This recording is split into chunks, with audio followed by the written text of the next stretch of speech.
কোনো জয়েন্টে কোনো কালো দাগ থাকবে না, কোনো কালো দাগ নেই, ফুল ফিনিশিং, পুরোটা কোম্পানি ফিনিশিংয়ের কাজ হয়েছে, যে কোনো কালো দাগ নেই স্যার, কোনো এজে কালো দাগ পাবে না, এবং ফিনিশিংটাও বোঝাতে পারছি আশা করি।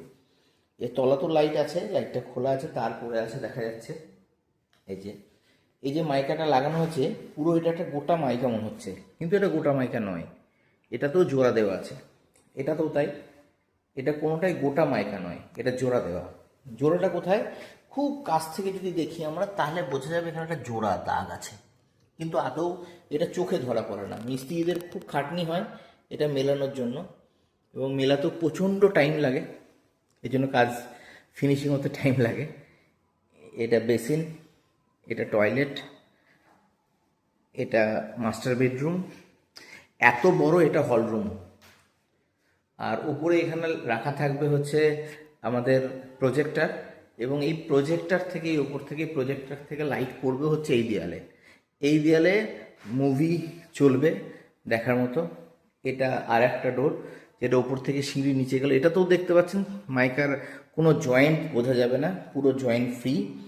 তো সাইডটা শেষ করতে খুব টাইম লেগেছে, অনেক কষ্টে শেষ করা হয়েছে, দিন রাত খেটে করা হয়েছে সাইডটা। মোটামুটি একটা ক্লিয়ার আইডিয়া দেওয়ার জন্য এটা ভিডিওটা করছি। আর এটা মাস্টার বেডরুমে ঢুকছি আমি এখন। মাস্টার বেডরুমে ঢুকতেই এটাও মাস্টার বেডরুমের কাজ। এটা দেখে মনে হবে দেয়াল, কিন্তু দেয়াল নেই, এটা মাইকা। খুব সুন্দর ফিনিশিং হয়েছে। এটা ডোর ক্লোজার লাগানো আছে, দরজা থেকে বেরোতেই এটা অন্য দিকের পার্ট, এটা বেডের পেছনটা এখনো কাজ শেষ হয়নি, এদিকটা চলছে এখনো। এটা বেড, এই যে সাইড টেবিল, লাইট বোর্ডের হাইটও বুঝতে পারছেন। আর এইটা হচ্ছে ওয়ার্ড্রপ, আশা করি ভালো লেগেছে।